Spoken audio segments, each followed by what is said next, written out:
Hello students, जब भी कभी किसी फ्लूइड को ट्रांसफर करना हो एक जगह से दूसरी जगह पे, तो हम ब्रांच्ड पाइप का इस्तेमाल कर सकते हैं। या तो पाइप सीरीज में हो सकती है, पैरेलल में हो सकती है, या उनके कॉम्बिनेशन में हो सकती है।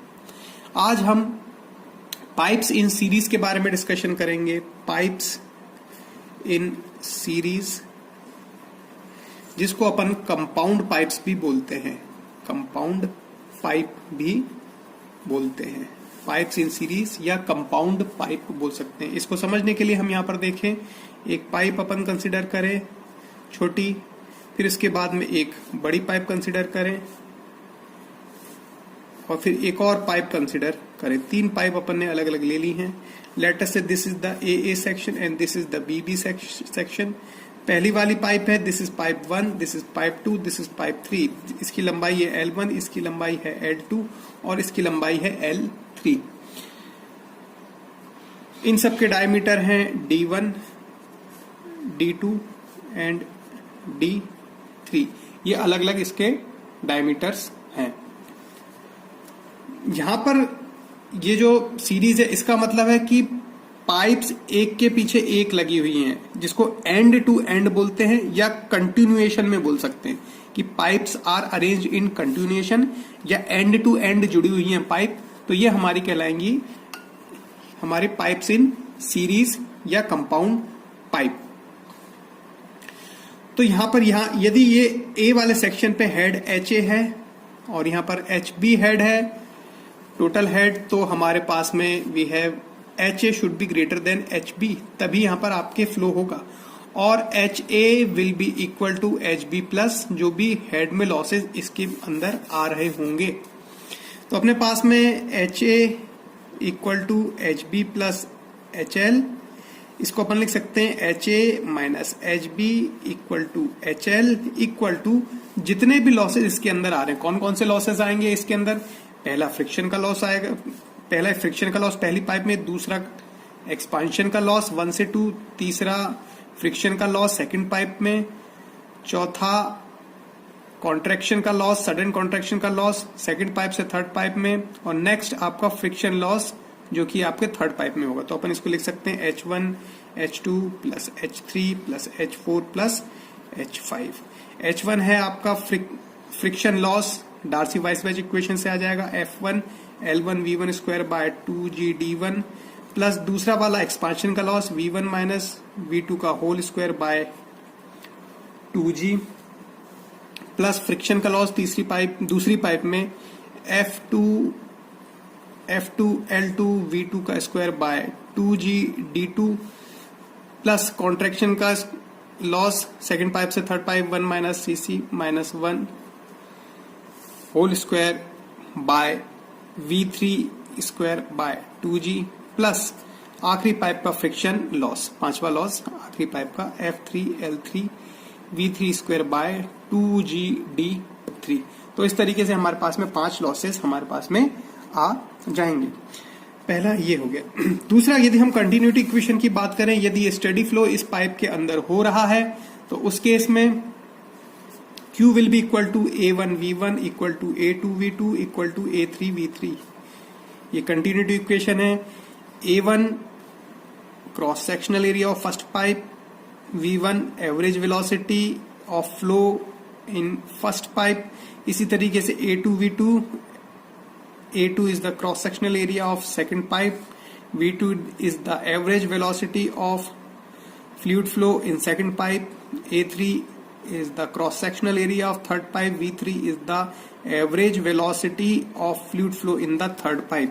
तो Q सबका सेम रहेगा यदि स्टेडी फ्लो होगा। तो हम यहाँ पर लिख सकते हैं V1 इक्वल टू, पहले वाले से देखें, V1 equal to Q by A, that is equal to Q by pi D1 square by 4, जिसको अपन लिख सकते हैं 4Q by pi D1 square.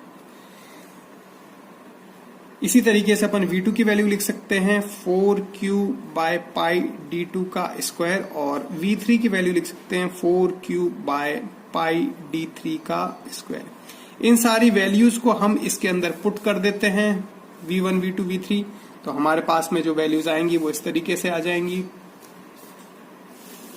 V1 V2 V3 की वैल्यूज इसके अंदर पुट कर दें तो हमारे पास में आ जाएगा। तो यहां पर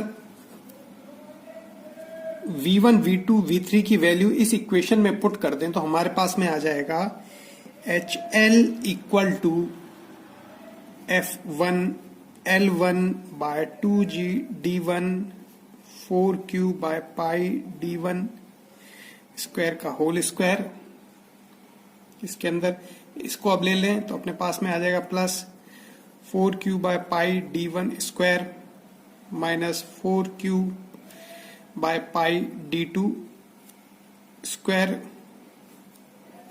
का whole square divided by 2G plus F2 L2 बाय 2G D2 V2 की जगह 4Q बाय पाई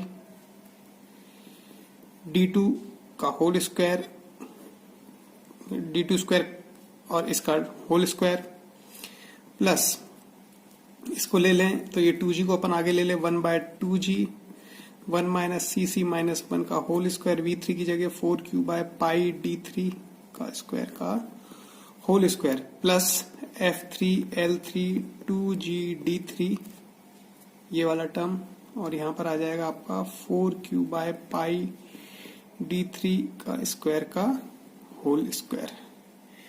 तो इसको यदि अपन थोड़ा सिंप्लीफाइड फॉर्म में लिख दें अब आगे थोड़ा सा और तो अपने पास में यहां पर इसको अपन थोड़ा सा और लिख दें तो क्यू स्क्वायर को सब में से कॉमन बाहर निकाल दें तो अपने पास में इक्वेशन आ जाएगी क्यू स्क्वायर इसमें से ये वाले में निकालें तो ये आ जाएगा 8F1 L1 pi square D1 की पावर 5G प्लस इस वाले को ले लें तो आ जाएगा अपने पास में 8 pi square G 1 by D1 square minus 1 by D2 square का whole square plus 8F3 L3 pi square D square की power 5 into G plus 1 by CC minus 1 का whole square into 8 by G pi square D3 की power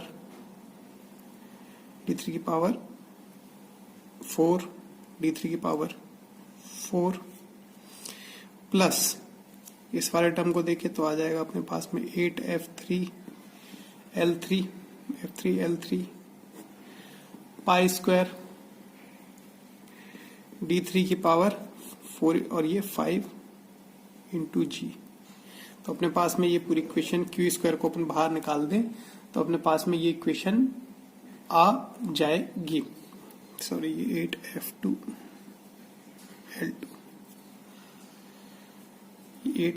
L2 और ये आपकी F3 L3 ये अपने पास में इक्वेशन यहाँ पर आ जाएगी।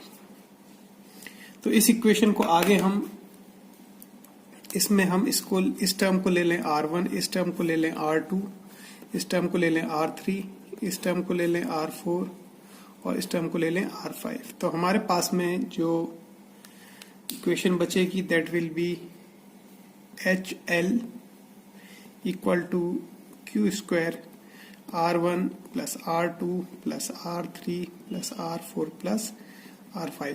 तो जब इस सीरीज में आपका फ्लूइड फ्लो होगा तो उस केस में हम इसको एक इलेक्ट्रिकल सर्किट के एनालॉजी से भी समझ सकते हैं। तो हम ये कह सकते हैं कि it can be converted into an electrical circuit type circuit जिसमें यहाँ पर R1 R2 R3 R4 और R5 होगा जिसमें पोटेंशियल होगा HA और यहाँ पर होगा HB और यहाँ पर जो बहने वाला फ्लूइड होगा वो होगा क्यू स्क्वायर। तो हम इसको एक इलेक्ट्रिकल सर्किट की सहायता से भी हम इसकी एनालिसिस कर सकते हैं। Thank you.